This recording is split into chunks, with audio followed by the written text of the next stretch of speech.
Por que uma mulher trai em um relacionamento saudável e permanece fiel em um relacionamento tóxico? A mulher não trai por acidente. Ela não trai porque tropeça no adultério, ela não escorrega na cama de outro homem, nada disso. Quando ela abre a porta para outro cara, enquanto vive um relacionamento perfeito, com estabilidade, carinho, rotina correta, respeito e etc., não é fraqueza, é o instinto dela. O conforto a entedia, a previsibilidade a sufoca, a rotina demais mata devagar. Toda mulher. Agora, joga essa mesma mulher numa relação com caos. Joga ela num relacionamento cheio de picos emocionais, ciúmes, intensidade, manipulação sutil e observe. Ela se agarra a esse homem como se a sobrevivência dela dependesse disso. E isso pode até parecer loucura feminina, essa inversão absurda, mas na verdade é a natureza humana pura, só que expressa de um jeito mais visceral na psique feminina. A paz vira prisão, o caos vira cola, cola de grudar mesmo, e o homem que entende isso não implora mais fidelidade à mulher, ele a constrói no limite do abismo. E deixa eu te explicar algo nessa conversa que a gente vai ter aqui para você entender de um jeito bem claro. A infidelidade feminina costuma nascer daquilo que ninguém imagina, excesso de segurança. Quando tudo está instável demais, quando não tem conflito, quando não tem nenhuma pressão, quando tudo funciona, a mulher se sente vazia. E nenhum afeto de rotina o preenche. Ela busca novidade, busca risco, busca algo que a faça se sentir viva de novo. E, por outro lado, nos relacionamentos tóxicos, aqueles que tem briga todo dia, de reconciliação intensa, de incerteza diária, o cérebro dela ativa um mecanismo de apego profundo. O medo de perda vira combustível. É como se é como um vício, digamos assim. É como se fosse um veneno, paradoxalmente, e o antídoto desse veneno fosse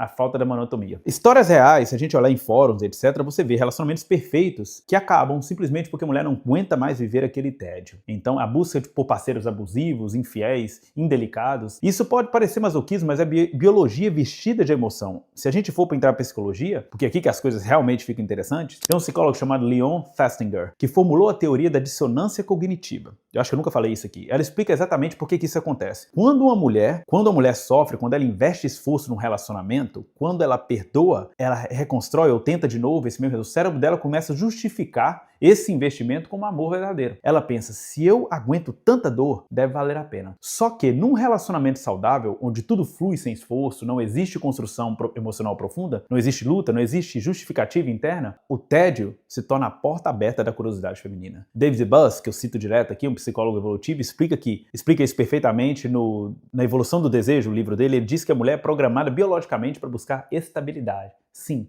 mas também para testar outras opções quando se sente insegura demais, segura demais. Esse mecanismo ancestral é uma variação genética feminina. Isso aparece nos dados da APA, American Psychology Association, que mostra que 25% das mulheres casadas admitem traição em casamentos bons, porém monótonos. E em relacionamentos tóxicos, curiosamente, isso não acontece, o índice cai demais. No tóxico, reconciliação libera dopamina, e dopamina é literalmente o ciclo do vício. É o famoso trauma bond. Ela fica fiel por quê? Porque dói demais não ficar. Entende?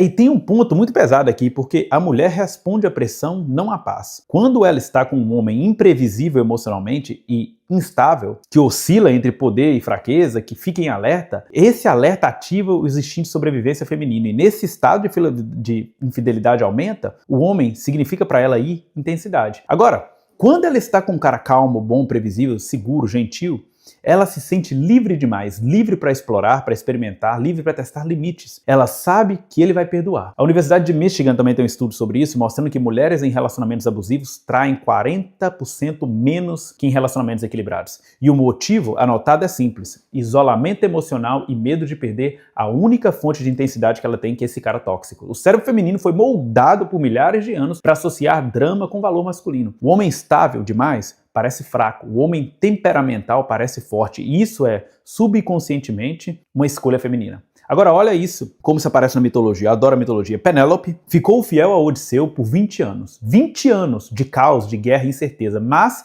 imagine se Odisseu tivesse ficado tranquilo, previsível. A história dela não seria de fidelidade, seria de tédio. Cleópatra traz César na estabilidade, mas se agarra a Marco Antônio quando tudo vira guerra, suicídio, caos político. A fidelidade nasce na tempestade. Dalila só traz Sansão quando ele relaxa e confia demais. Enquanto Abigail e outras figuras bíblicas permanecem fiéis em ambientes cheios de tensão e violência. A história inteira prova: o tóxico cria concorrentes invisíveis, o saudável os dissolve. E quando você pega a ciência moderna, tudo isso bate. Estudos como Harvard agora mostraram que relacionamento com muito conflito tem altos índices de fidelidade. feminina, até 30 vezes menos. Por algum motivo, é assim que funciona. No saudável, o cérebro feminino, racional, não conta. E o racional se entendia. Tem um jornal de Personality, que eu sempre cito aqui, de Psychology, diz que 14% das mulheres admitem infidelidade em casamentos felizes, com 5% em casamentos problemáticos. E o motivo? Mais citado, busca de novidade. Ressonâncias magnéticas mostram que no tóxico, o núcleo accumbens, que eu já citei aqui,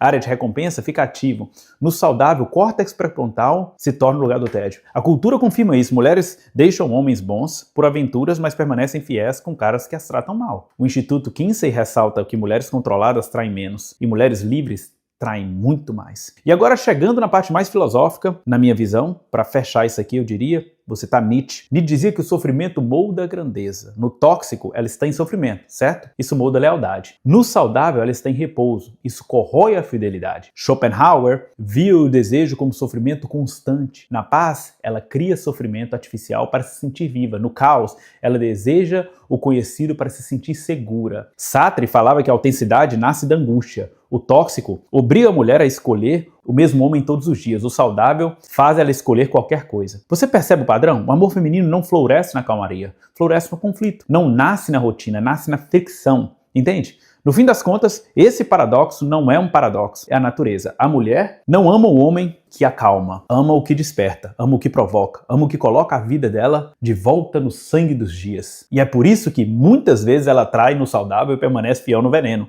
Isso explica por que mulheres estão o tempo todo se relacionando com esses criminosos, com esses vagabundos o tempo todo, e ficam fiéis ali 20, 30 anos da vida por esses caras que elas sabem que não valem nada. Nada, nada, nada. Os exemplos estão todos aí. Isso é a natureza da mulher. Vocês entendem? Isso não é motivo para vocês odiar mulheres, é motivo para vocês entender como elas funcionam, para vocês usarem isso ao seu favor. E sempre entender que se a mulher, se a alma feminina deseja o caos tão profundamente, infelizmente, você terá que entregar a ela caos.